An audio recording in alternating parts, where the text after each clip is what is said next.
Hello everyone, welcome back to EnglishTeacher.lk. දැන් මගේ ගොඩක් ස්ටූඩන්ට්ස්ලා මට කියන කතාවක් තමයි මිස් මම කොච්චර ක්ලාසස් ගියත් මට තාම හරියට වාක්‍යයක් ගල්ප ගන්න බෑ. මම ග්‍රැමර් දන්නව ඒ වුණත් මම කතා කරන්න යද්දි මාව ස්ටක් වෙනවා. සමහරක් අය කියනවා මිස් මට බයක් දැනෙනවා. අනිත් කෙනා මගේ ගැන මොනවා හිතයිද? දැන් අනිත් අය අපි ගැන මොනවා හිතයිද කියලා ඒව වැඩක් නෑ.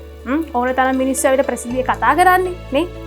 So මම මේකෙන් කියන්න හදන්නේ ඔයගොල්ලෝ දන්න දේ ප්‍රැක්ටිස් කරන්න. දන්න දේ කතා කරන්න. come or go හරි කමක් නෑ. දන්න දේ කතා කරන්න. දැන් ඔයගොල්ලෝ අහයි අපි කොහොමද මිස් ප්‍රැක්ටිස් කරන්නේ කියලා. හරිම ලේසි. ඔයගලන් ගාව තියෙන ඕනම ද්‍රව්‍යයක් දිහා බලන්න. So take a pen. මේක ගැන ඔයගලන්ට මොකද කරන්න තියෙන්නේ? මේක ගැන ඔයගලන් මොනවාරි විස්තරයක් කරන්න. So what can you say about this? You can say this is a pen. This is a blue pen. This is made out of plastic. මේක plastic වලින් හදලා තියෙනවා. This has a cap. දැන් මේකට අපි කියනවා cap එක කියලා. lid එක නෙමෙයි, we call it a cap. ඒ වගේ මොන හරි දෙයක් දිහා බලලා ඔයගොල්ලන් ඒක describe කරන්න. ඒ විදිහෙන් ඔයගලන්ට practice කරන්න පුළුවන්. එතකොට මම ඔයගලන්ට දෙන second tip එක තමයි ඔයගලන් සින්දු කියන්න නටන්න කැමති කෙනෙක් නම් ඔයගොල්ලෝ හැමතිස්සෙම English songs අහන්න. English songs අහන්න ගමන් පුළුවන් නම් නටන්න. benefits ගොඩයි. You can reduce your VAT tolls. දැන් මේකෙන් මොකද්ද වෙන්නේ?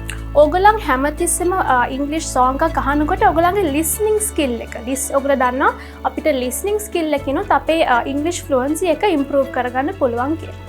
මම ඔයගොල්ලන්ට දෙන තුන්වෙනි tip එක තමයි are you all fans of watching movies? ඔයගොල්ලන් Netflix fans වෙන්න නැතිනම් ඔයගොල්ලන් movies බලනකොට subtitles එක්ක movies බලන්න කියලාමත් මම කියන්නේ. නමුත් subtitles එක්ක අපි movies බලවම වෙන්නේ අපේ අවධානය subtitles වලට යනවා. එතකොට ඒකෙන් ඔයගොල්ලෝ කරන්න හදන්නේ ඔයගොල්ලෝ read කරන්න බලනවා.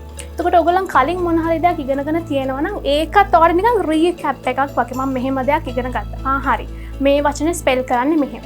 Right? So මේ tips තුන ඔයගොල්ලන් follow කරලා බලන්න if you are able to speak English in a much better manner. Don't forget to subscribe our YouTube channel, like, comment and share. I'm Dilmi Paranawitharana from EnglishTeacher.lk.